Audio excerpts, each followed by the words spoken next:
So what is the solution? Understand that the brain drain out of Africa started over 400 years ago with the children of Africa who were being taken out of Africa as slaves. Remember, when they were choosing which Africans to take out as slaves, they chose the fittest, the smartest, that who they felt would sustain and survive the rigorous journey across the Atlantic, followed by those who have left Africa in recent years in search of greener pastures, some running away from famine and wars.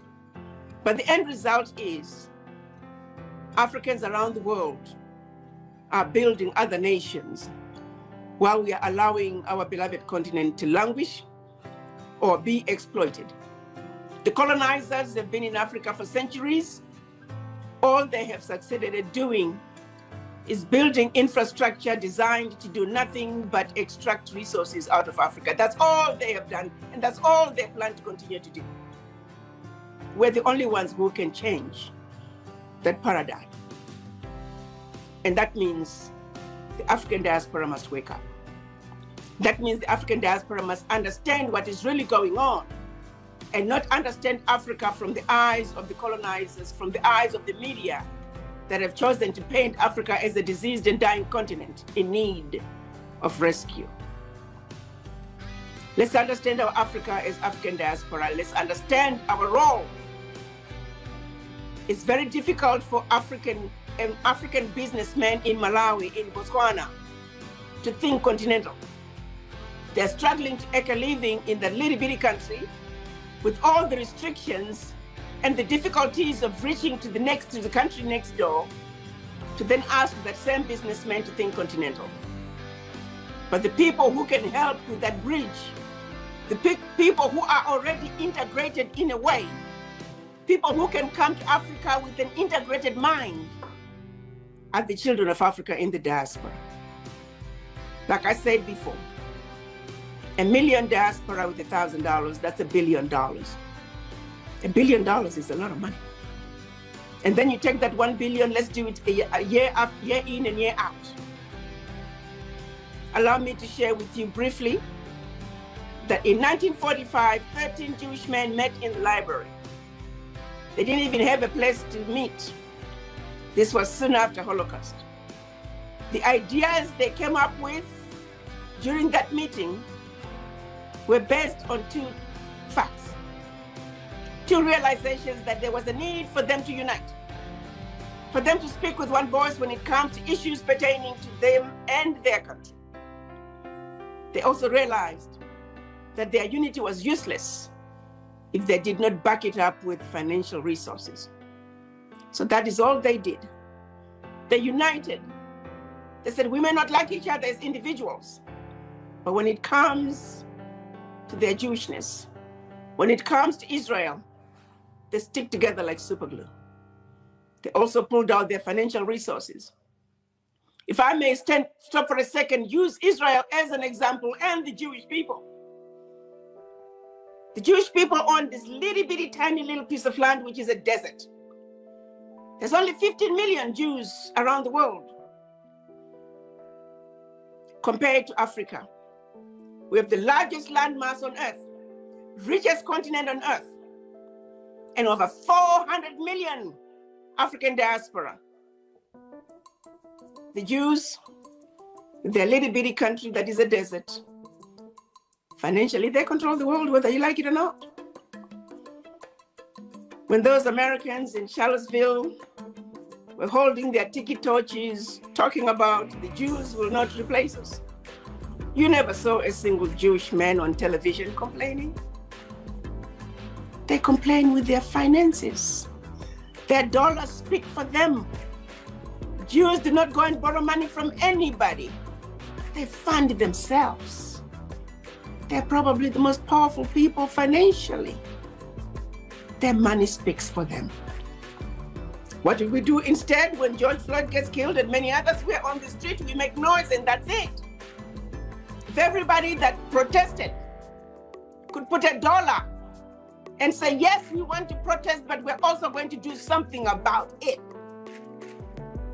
now we could get somewhere. We could get somewhere. Translate those voices into finances. Let's make that bridge. Let's create that bridge. Let's take a page from the Jews. Let's understand that as Black people, we are the most endangered species on earth. Let's also make a commitment that how long are we going to allow this carnage to go on? How long are we going to continue to be stupid? It's about the finances, my brothers and sisters. If we do not bring our finances together, if we do not understand that my $85 a month for a year is an investment in not only myself, but my children, my grandchildren, and generations to come, then who are we? Are we really willing to look in the eyes of our grandchildren 20 years from now? When your granddaughter says, grandmother, grandfather, there were problems in our beloved Africa. There were problems with the Black race. What did you do? Grandmother, what did you do? Good question, good question. Are you willing to tell your grandchildren that we did nothing? Are you willing to tell your grandchildren that we did nothing? Because we're too goddamn selfish, pardon my language. ADDI is calling on all people of African descent to stand up. We're asking everybody, let's all commit to $85 a month or whatever you can. Let's raise that $1 billion. Let's let the world know that Black people are not taking it anymore. We are not poor people. We don't need anybody. We can take care of ourselves. We have it within us to raise enough money to build the Africa that we want, but first we must believe in ourselves and in each other. We must refuse to be treated as second-class citizens. We're not inferior to anybody, and nobody is superior to us. And we don't need to look to anybody outside us. Let's go back to the way things were, looking for African solutions to African problems. And let's stop looking to those who have oppressed us for help. We don't need help from anybody. I urge all of you to go to ouraddi.org and join the movement. We have a program now where we are looking to create a city of return in Cape Coast, Ghana. We're going to show the world that Black people, for a change, we are going to unite and we are going to speak with one voice. That we are going to build the Africa that we want using our own natural resources, our Africa, by us, for us. We must stop looking to the foreigners who have destroyed us for help. I don't know what it's going to take for us to understand that that help is never going to come. It's about us, and the buck stops there.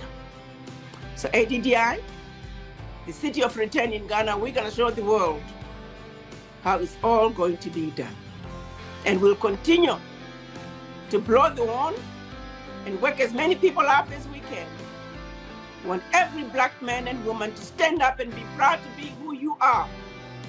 And the only way to get our respect from this world is when we stand up and we are women and we are men and we are taking care of ourselves. Let's make a commitment to our children, grandchildren, and generations to come, that while we may have suffered for centuries, we are the generation that's going to turn the corner. We are the generation that's going to put an end to this carnage. We're the generation that's going to say enough is enough. Moving forward, it's about us, looking out for us, and that the self-hate and mistrust of each other must come to an end. And that's why I must end with, once again, asking each and every one of us, having a conversation with the image in the mirror and asking yourself, why do I think the way I do? Why do I feel inferior? Answer that question. As a Black man and as a Black woman, you are the mother and father of humanity. Without you, there would not be humanity as we know it. Therefore, you belong on the tallest pedestal. You don't need anybody to put you on that pedestal because you belong there. And the buck stops there. No one can replace us because we are indestructible. the proud, the beautiful, intelligent, sophisticated, highly adaptable, and totally indestructible Africans. Thank you.